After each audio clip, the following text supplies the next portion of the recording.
Il y a des formes de lucidité que l'on enseigne nulle part parce qu'une société supporte très bien l'intelligence brillante, mais beaucoup moins l'intelligence qui voit trop clair. Celle-là dérange avant même d'avoir parlé. Elle ne cherche pas à séduire, elle ne réclame pas de scène, elle n'a pas besoin d'être applaudie pour agir. Elle s'installe à la lisière des choses visibles, dans la zone exacte où les gens commencent à se trahir par leurs gestes, leurs hésitations, leurs contradictions, leurs justifications trop rapides, leurs sourires mal posés, leurs certitudes trop bruyantes. Il existe des êtres dont la présence suffit à déplacer le climat d'une pièce, non parce qu'ils imposent leur force, mais parce qu'ils ne participent plus tout à fait à la naïveté générale. Ils regardent autrement. Ils écoutent autrement. Ils comprennent avant les autres que la majorité des comportements humains ne naît pas de la clarté, mais de la peur, du manque, du besoin d'être validé, du refus de voir en face sa propre fragilité. C'est cela qui fascine et inquiète à la fois. Non pas le génie spectaculaire. Pas l'éclat. Pas le prestige. Quelque chose de plus discret et de plus dangereux, la capacité de percevoir la structure cachée sous le théâtre social. Il y a des gens qui parlent beaucoup parce qu'ils espèrent encore convaincre le monde de leur solidité. D'autres n'élèvent presque jamais la voix, et pourtant tout se réorganise autour d'eux. Cette différence n'est pas une question de tempérament. Elle marque une fracture plus profonde. À partir d'un certain seuil, l'intelligence cesse d'être décorative. Elle cesse d'être accumulation de savoir, vivacité d'esprit, aisance rhétorique ou performance sociale. Elle devient lecture froide des rapports, des failles, des rythmes, des zones d'aveuglement. Elle devient capacité à ne plus être dupe. Et dès que cette mutation commence, le monde change d'aspect. Ce qui semblait spontané révèle sa mécanique. Ce qui passait pour sincère commence à sentir la compensation. Ce qui se donnait pour fort laisse voir ses fissures. On découvre que beaucoup d'autorité est nervosité déguisée, que beaucoup de charme est calcul de survie, que beaucoup de bonté n'est qu'une manière raffinée d'acheter une place dans le regard des autres. Alors quelque chose se retire en soi. Pas la sensibilité. L'innocence. On ne parle plus pour remplir l'espace. On n'explique plus pour être compris à tout prix. On n'entre plus dans chaque tension comme si l'on devait se défendre. On commence à observer. Et ce verbe, observer, est beaucoup moins paisible qu'il n'en a l'air. Observer vraiment, c'est cesser d'être emporté par la première version des choses. C'est sentir qu'une parole n'est jamais seulement une parole, qu'elle transporte aussi une demande, une peur, une stratégie de maintien, parfois une mendicité affective, parfois une tentative de domination, parfois simplement l'effondrement mal maquillé d'un ego qui cherche à tenir encore quelques minutes. Le plus troublant, c'est que cette clairvoyance ne s'annonce pas. Elle naît sans cérémonie. Au début, on vous croit simplement réservé. On imagine un tempérament discret, une fatigue sociale, une distance élégante. En réalité, quelque chose d'autre s'est mis au travail. Vous entendez ce que les autres n'entendent pas parce qu'ils restent hypnotisés par les mots, alors que vous regardez les décalages, les accélérations, les angles morts, la manière qu'une personne a d'attaquer juste après avoir eu peur, de plaisanter juste après avoir été touchée, d'expliquer trop quand elle ment, de sourire trop longtemps quand elle ne supporte pas ce qu'elle vient d'entendre. Les gens veulent presque toujours être crus sur la version qu'ils proposent d'eux-mêmes. Très peu supportent qu'on voit au-delà. C'est pourquoi la lucidité profonde isole. Non parce qu'elle serait supérieure, mais parce qu'elle est incompatible avec beaucoup de comédie nécessaires à la vie commune. Elle voit trop vite ce que les autres mettent tant d'énergie à ne pas voir.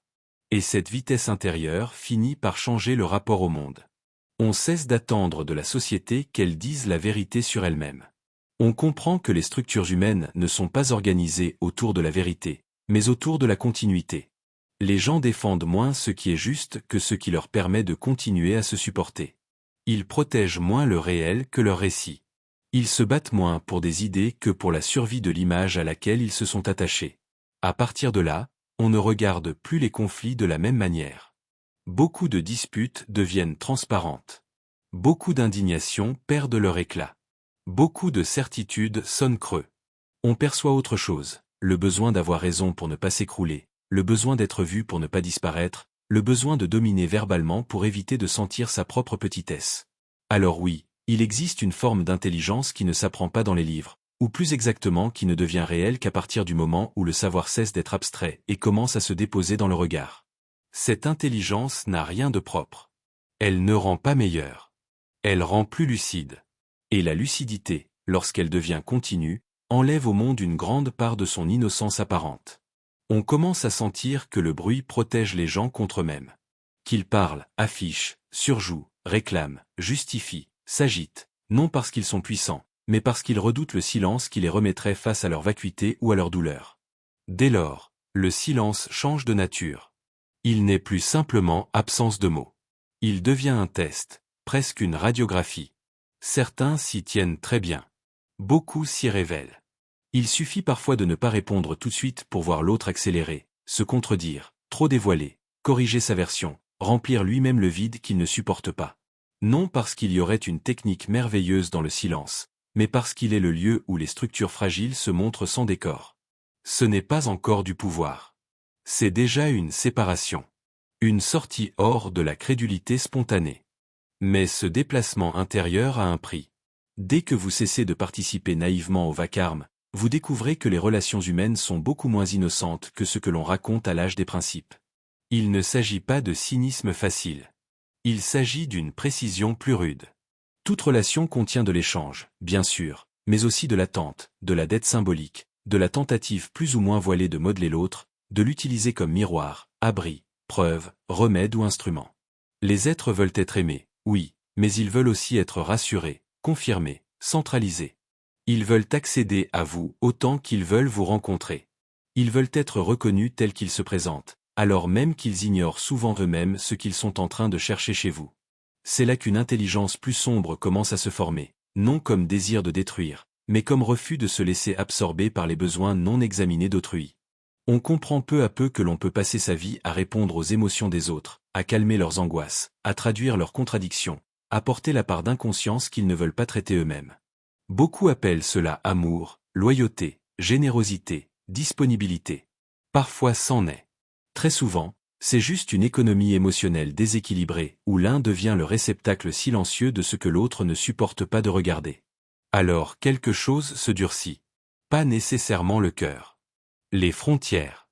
On cesse de croire que toute explication mérite réponse, que toute proximité mérite accès, que toute émotion mérite considération automatique, que toute blessure formulée par l'autre est preuve d'innocence. On commence à distinguer la vulnérabilité réelle de la manipulation affective, la demande juste du prélèvement invisible, la présence vivante de l'insistance possessive. Et cette distinction modifie profondément la manière d'habiter les rapports humains. On n'entre plus dans la discussion pour être compris, ni dans l'intimité pour être sauvé, ni dans le conflit pour gagner l'estime de celui qui attaque. On regarde d'abord la structure. Qui veut quoi? Qui cherche quelle place? Qui parle depuis quelle blessure? Qui tente d'imposer son trouble comme centre du réel? Qui teste les limites? Qui espère encore que la culpabilité fera le travail que la force ne peut pas accomplir? Cette manière de voir effraie souvent parce qu'elle retire à beaucoup de scènes leur innocence sentimentale. Les gens ne supportent pas facilement d'être lus dans leur économie cachée. Ils préfèrent 1000 fois être jugés que percés à jour. Le jugement reste extérieur. La lecture, elle, touche l'endroit exact où il se fabrique. C'est pourquoi une présence qui ne se livre pas trop vite, qui ne réclame pas, qui n'explique pas compulsivement, qui ne court pas après la réparation immédiate, devient presque insupportable pour certains. Elle ne leur offre pas de prise. Elle ne leur donne ni chaos à gérer ni validation facile à obtenir. Elle n'entre pas dans la danse habituelle du manque exposé. Et cette absence de prise produit un effet étrange. On se met à imaginer de la puissance là où il y a d'abord de la retenue. C'est souvent ainsi que naît l'aura. Non pas d'un charisme spectaculaire, mais d'une économie intérieure moins visible, moins accessible, moins manipulable. Dans un monde où presque tout le monde se rend interprétable trop vite, l'opacité relative devient dérangeante. Pas l'opacité théâtrale, pas le mystère fabriqué, pas la pose froide des personnalités fascinées par leur propre dureté. Quelque chose de plus simple et de plus rare, une intériorité qui ne se distribue pas à la demande. Une personne qui n'offre pas immédiatement sa douleur, ses blessures, son histoire, ses intentions, devient difficile à réduire. On ne sait pas où la placer. On ne sait pas quoi acheter chez elle. On ne sait pas sur quel bouton appuyer. Cela suffit à troubler beaucoup d'équilibres. Mais ici encore, il faut une rigueur. Car cette lucidité peut très vite se corrompre. Elle peut se fantasmer en supériorité, se rêver en maîtrise absolue, glisser de la clarté à la cruauté, de l'observation à la réduction des autres en matériaux. C'est là que beaucoup se perdent. Ils prennent la finesse perceptive pour un permis de domination. Ils confondent lecture des rapports et droit de les exploiter. Ils imaginent qu'avoir vu une faille autorise à s'y engouffrer. C'est faux, et c'est surtout misérable. L'intelligence qui tourne à l'exploitation cesse aussitôt d'être profonde. Elle devient seulement rusée.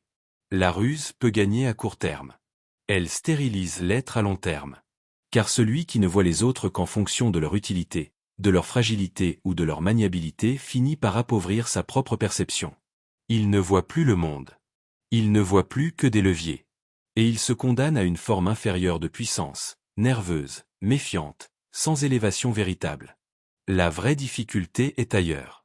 Voir clair sans s'avilir. Comprendre les mécaniques sans se laisser hypnotiser par elles. Devenir moins naïf sans devenir intérieurement bas. Garder la précision sans adorer la froideur pour elle-même. Supporter de savoir comment les êtres se tordent, se défendent, se cachent, se servent parfois les uns des autres, sans conclure trop vite que tout n'est que calcul. Cette tenue-là est plus rare que la simple intelligence stratégique. Elle exige une souveraineté plus profonde, ne pas être avalée par ce que l'on a compris. C'est peut-être là que commence la véritable métamorphose. Pas quand on apprend à influencer. Quand on n'a plus besoin de mendier sa place dans le regard des autres. Tant que vous avez besoin qu'on vous valide, vous resterez lisible, donc atteignable. Tant que vous avez besoin d'être reconnu comme bon, loyal, spécial, indispensable, profond, blessé ou irremplaçable, quelque chose en vous restera achetable. On pourra vous faire bouger avec l'espoir, la peur, la honte, la flatterie, la menace du retrait, le mirage d'une approbation. La plupart des êtres vivent sous ce régime sans le savoir. Ils se croient libres alors qu'ils n'ont jamais cessé de négocier avec le désir d'être tenus en estime. Or une liberté plus grave commence précisément lorsque ce commerce se défait. Non pas parce qu'on serait devenu insensible. Parce qu'on ne veut plus être gouverné de l'extérieur. À partir de là, la présence change. On ne cherche plus à gagner chaque scène. On ne répond plus à tout. On ne corrige plus chaque malentendu. On ne donne plus à chaque tension l'importance qu'elle réclame. On devient moins réactif, donc plus difficile à détourner. Beaucoup prendront cela pour de la froideur. C'est souvent simplement une hiérarchie retrouvée. On sait enfin que tout ne mérite pas accès à l'intérieur. Tout ne mérite pas réponse. Tout ne mérite pas explication. Et ce refus de la dispersion redonne à l'existence une densité particulière. L'époque adore les êtres disponibles, immédiatement lisibles, rapidement positionnables, facilement sollicitables. Elle les aime parce qu'ils consomment beaucoup d'eux-mêmes dans la gestion permanente de leur exposition. À l'inverse, une personne qui n'offre pas son centre en libre service devient dérangeante. Elle n'est pas là où on l'attend. Elle n'accourt pas pour se défendre. Elle ne semble pas dépendre du climat émotionnel général. Ce n'est pas qu'elle ne sent plus. C'est qu'elle ne laisse plus le dehors écrire à sa place la hiérarchie de ses mouvements intérieurs. Dans les relations, cela produit un effet très net.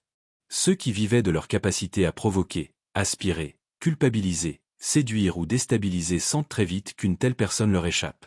Pas parce qu'elle lutte davantage. Parce qu'elle donne moins de prise. Elle ne se jette pas dans chaque explication. Elle n'offre pas sa panique. Elle ne réclame pas qu'on la rassure. Elle peut même, parfois, se retirer sans scène. Et ce retrait sans dramaturgie a quelque chose de plus puissant qu'une riposte. Parce qu'il signifie que le centre n'était pas dans la dispute mais ailleurs, dans une loi intérieure plus haute que l'urgence du moment. Beaucoup ne comprennent pas cela. Ils imaginent du calcul là où il y a d'abord une maîtrise retrouvée. Ils projettent une stratégie totale là où il y a souvent seulement une fin du besoin de se justifier. Cela ne rend pas invincible. Cela rend plus rare. Et la rareté, dans un monde de réactions immédiates, crée une forme de gravité. Rien d'ésotérique là-dedans.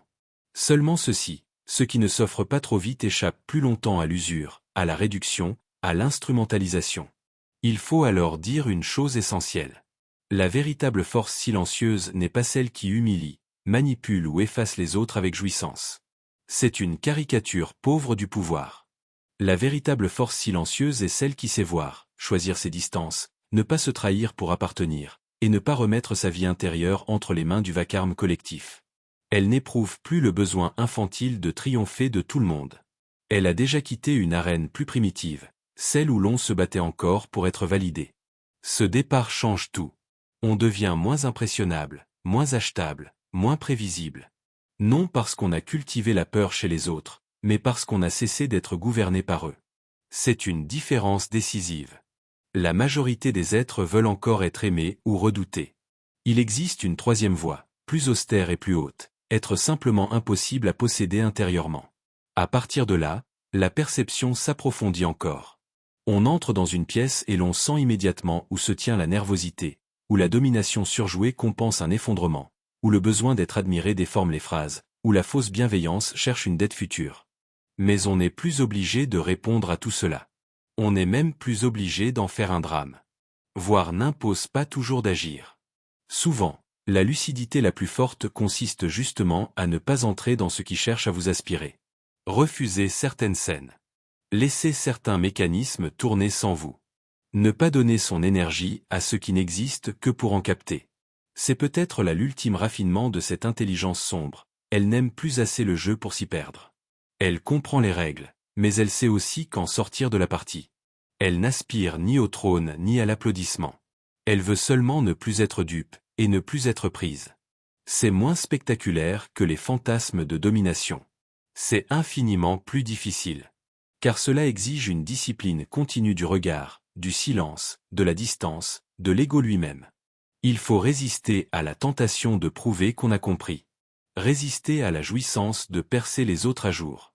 Résister à l'ivresse de devenir opaque, rare, insaisissable, et d'en faire un personnage. Le vrai travail est plus nu. Rester lucide sans se transformer en théâtre. Rester stratège sans devenir bassement manipulateur. Rester souverain sans se couper de tout. Rester calme sans appeler cela supériorité. Rester entier au milieu d'un monde qui récompense surtout ceux qui se dispersent, s'expliquent trop, se livrent trop, réagissent trop vite et confondent la transparence avec la vérité. Si quelque chose en vous s'est reconnu ici, il ne s'agit pas de devenir plus dur. Il s'agit de devenir plus net. Plus difficile à acheter. Plus lent à capturer. Plus exact dans vos silences, plus exigeant dans vos accès, plus lucide dans vos liens. Ce n'est pas un art de nuire. C'est une discipline de présence. Et elle commence exactement là où s'achève votre besoin d'être immédiatement compris par ceux qui n'ont jamais pris la peine de se comprendre eux-mêmes.